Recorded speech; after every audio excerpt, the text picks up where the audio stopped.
Guys, deluded Guna. Hey, I hope you're all enjoying your Sundays. As you can see, I not too long ago jumped out the shower. My face is looking shiny, but I'm so rattled. I didn't even set up the usual stuff. It feels like a throwback. A lot of you asked where's the blue jacket. It's still there, but away from that, time to get more serious.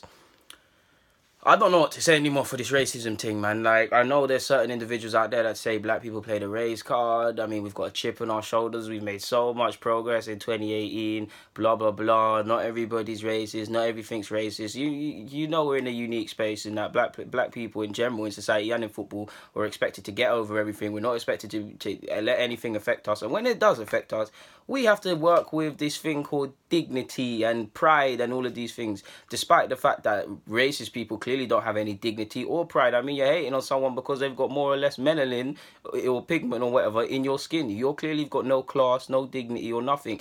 The very same rules the oppressors are using to keep us marginalised, that like you're seeing with racism in football, they're not playing by the rule books. And I've had enough, man. Like, we've seen the Firmino and Holgate stuff. I'm not even going to get into that. We've seen the J. Rodriguez and the Brighton centre-half. I actually believe the Brighton centre-half. I think that one we need to wait before we go on either sides. But I looked at the footage and you can see him immediately saying something to the ref. I'm not going to get into that, who said what, but that's another incident.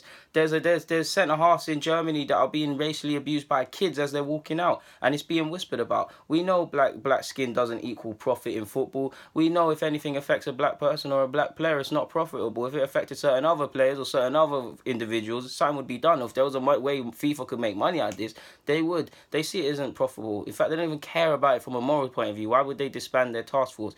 The latest one I've seen that really spurred this video on, that really got me going, man.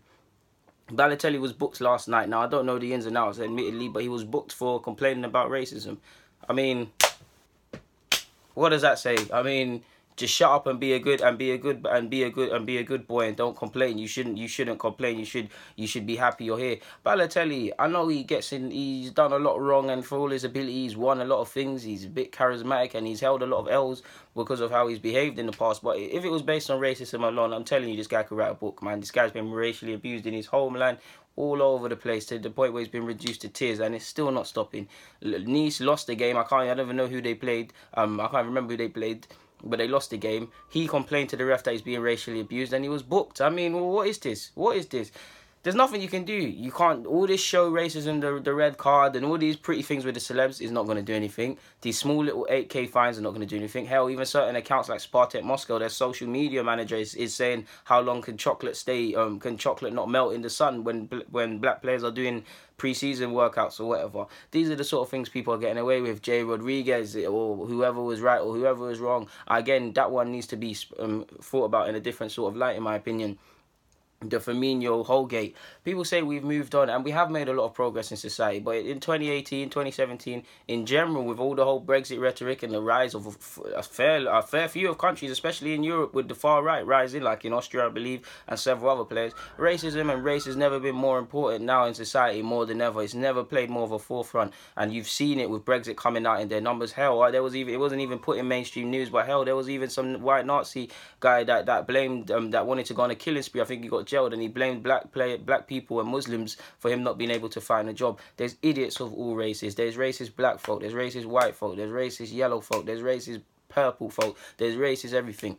The majority of you guys, whether you're black, white, whatever you are, can clearly see you shouldn't hate on. If somebody, pardon my language, if someone's a cunt, it's because they're a cunt, because they're not a nice person, not because they're black, white, or whatever. If they're a good person, it's not because of a race, it's because of that. You judge each man on their individuals. You don't put someone higher or lower based on their race. You judge them on their morals, their principles. And me personally, regardless of anything, away from words and all these things, actions, because actions don't lie. I mean, I could tell you I'm a morally good person, I'm this, I'm that. But if you see my actions are different, you can see I'm a pimp. I've got prostitutes that I'm making profit of. I'm doing, pardon my language, I'm doing stuff to kids. Not me, but there's an example. I'm doing stuff to women. I'm doing immoral things. You'd would think differently. Actions don't lie. Where if I say I'm a morally good person and you see me, it don't mean you're a good or bad person if you give to charity. But just to make the point, if you see me saying I'm a good person and I'm donating to charity, I'm trying to help drug addicts off the street and homeless people and do positive charges, you'll see what I'm on, innit? That's how you should judge people. Racist people are stupid. They're not, away from just calling them stupid, they're irrational. They've got an illness. I mean, you have to have an illness if you're going to blame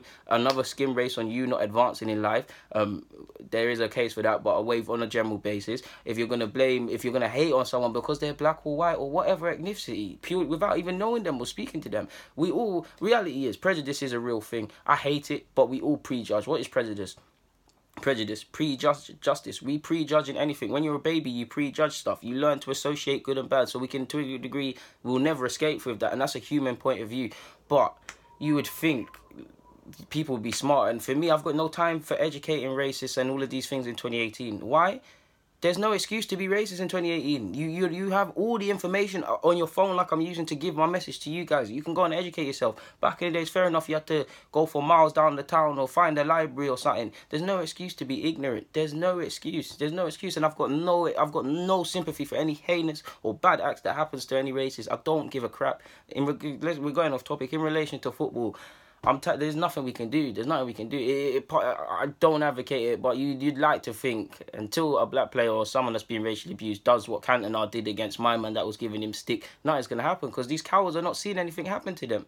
If you are in a pack mentality, because most of these men are cowards, you run up on them, bang. Because in my personal lives, I've dealt with racism. I've dealt with racism face to face. I've asked a man, what did you say? He said nothing. I can't go into regards what happened to the other stories, but those of you, my boys, some of you that watch this, you were there, you know what happened to my man. You know, you got a whole couple licks, and yeah, if you hate black people, you definitely gonna hate them now, but I stand with I stand with Balotelli. I stand with any black, white, any player, any ethnicity being marginalised, being all of these things. I stand with all of them, but specifically I stand with Balotelli today, man, because he's been having to deal with a lot. It's going to be whispered about, hell, this is going to blow over, and then the next incident is going to come in a few days. But hell, it's 2018 and it's all kumbaya, right?